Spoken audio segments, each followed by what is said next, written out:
Cześć, z tej strony Retro Gaming Laptop, a dziś słów kilka o czytnikach książek, czyli tak zwanych e-book readerach, które od lat goszczą w moim domu, a mianowicie Pocketbook, Touch Lux 3 i Kindle Voyage. Słów kilka o obu, z racji tego, że ten jegomość jest u mnie mniej więcej od 2014 roku, a ten tak naprawdę zagościł się tutaj już na dobre od 2017. Mogę powiedzieć kilka słów o tym, jak użytkuje się oba czytniki, który wywarł na mnie jakie wrażenie i który osobiście od siebie bym polecił. Więc tak, na początek skąd się wziął jeden i skąd się wziął drugi czytnik. Pocketbooka tak naprawdę dostałem w abonamencie Legimi, który podpisałem w momencie, jak tylko ta usługa weszła do Polski.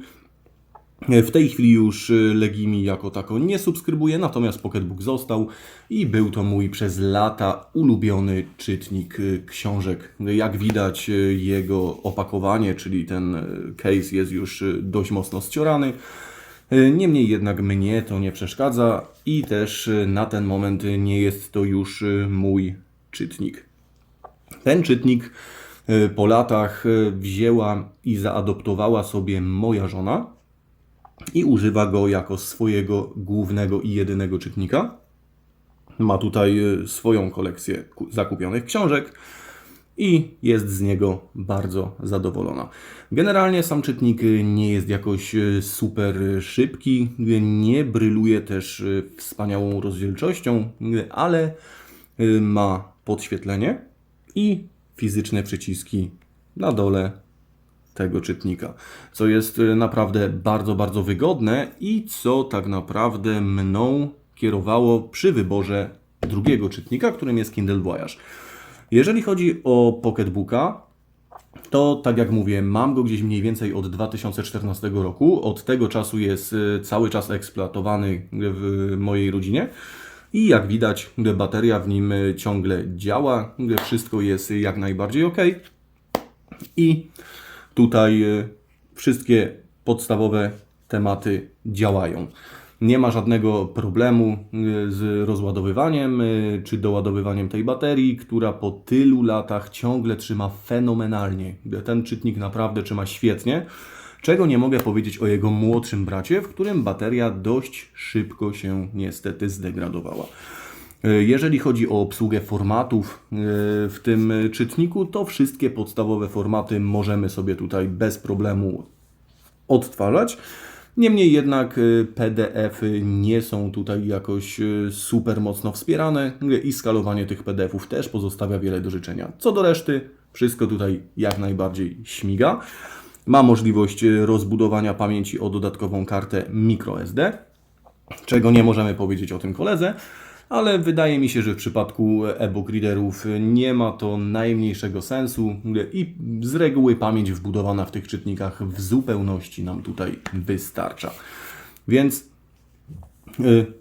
tutaj, jeżeli chodzi o Pocketbooka, jak najbardziej po latach ten czytnik ciągle jest świetny i spełnia swoją rolę. Co się tyczy Kindle Voyage, to zakupiłem go w momencie, kiedy moja żona przywłaszczyła sobie Pocketbooka, a ja nagle z dnia na dzień straciłem swój ulubiony czytnik. Stwierdziłem, że pójdę sobie o krok dalej i kupię sobie coś z górnej półki, coś lepszego, coś, co naprawdę na tamten okres czasu tak zwanie urywało 4 litery.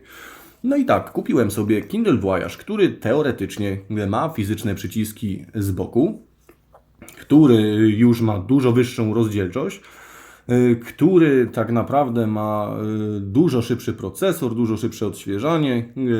Ta jakość tej bieli jest dużo lepsza względem Pocketbooka. Oczywiście to wszystko na papierze i co? Powiem Wam szczerze, jeżeli chodzi o Kindla, to urządzenie również jak najbardziej jest cały czas sprawne, niczego mu nie brakuje, również odtwarza mi tutaj wszystko, co bym tylko zapragnął. Niemniej jednak, jeżeli chodzi o takie Taki feeling z samego użytkowania tych urządzeń, to nie wiem, być może ja jestem jakiś inny, ale dużo lepiej użytkuje mi się tego oto Pocketbooka jak Kindla. Kindle jest dla mnie taki bardzo ostentacyjny, taki surowy. Oczywiście nie można mu odmówić elegancji. Niemniej jednak, gdybym miał porównać te dwa czytniki, no to tak. Jeżeli chodzi o Kindla, to byłaby to taka koleżanka z liceum, o której zawsze się marzyło, żeby się do niej odezwać, ale nigdy nie miało się wystarczającej dużej ilości odwagi.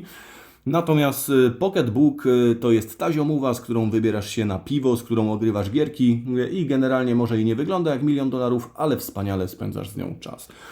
I tak na dobrą skalę po latach, gdybym miał podjąć jeszcze raz wybór czytnika, to pomimo tego, że oczywistym względem parametry Kindla są lepsze, wybrałbym jeszcze jednego Pocketbooka. Tutaj to urządzenie naprawdę robi robotę.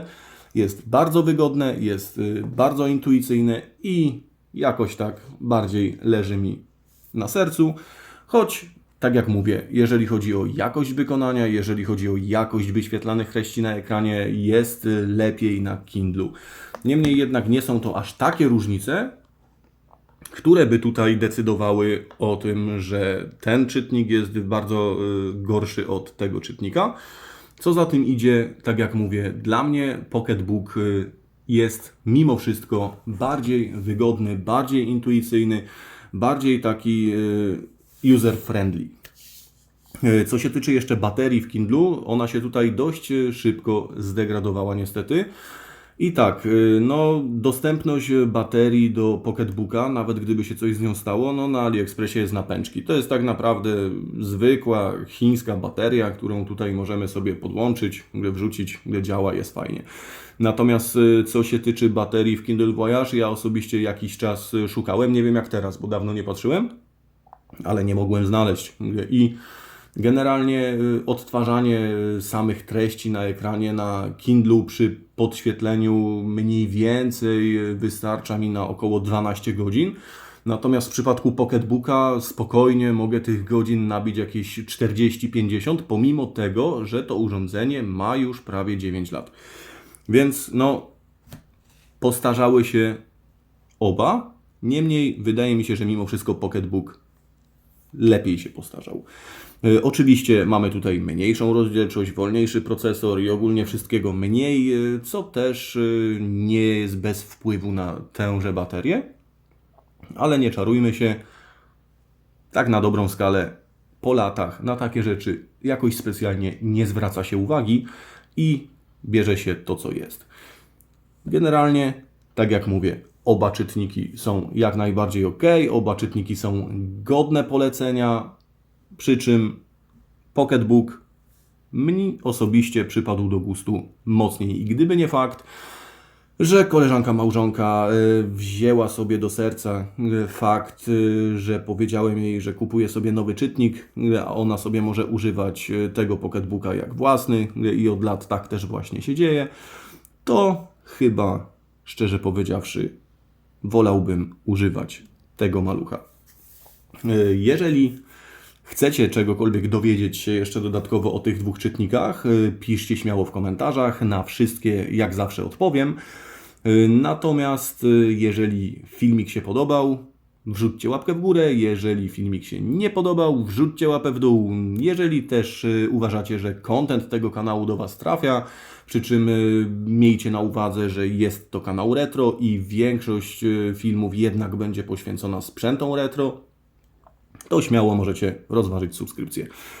Co jakiś czas będą wlatywać recenzje również takich mniej więcej współczesnych, bardziej lub mniej sprzętów. Na ten moment z mojej strony tyle. Na koniec chciałbym Wam życzyć zdrowych, wesołych świąt oraz szczęśliwego nowego roku od siebie i od całej swojej rodzinki. Z mojej strony dzięki, cześć.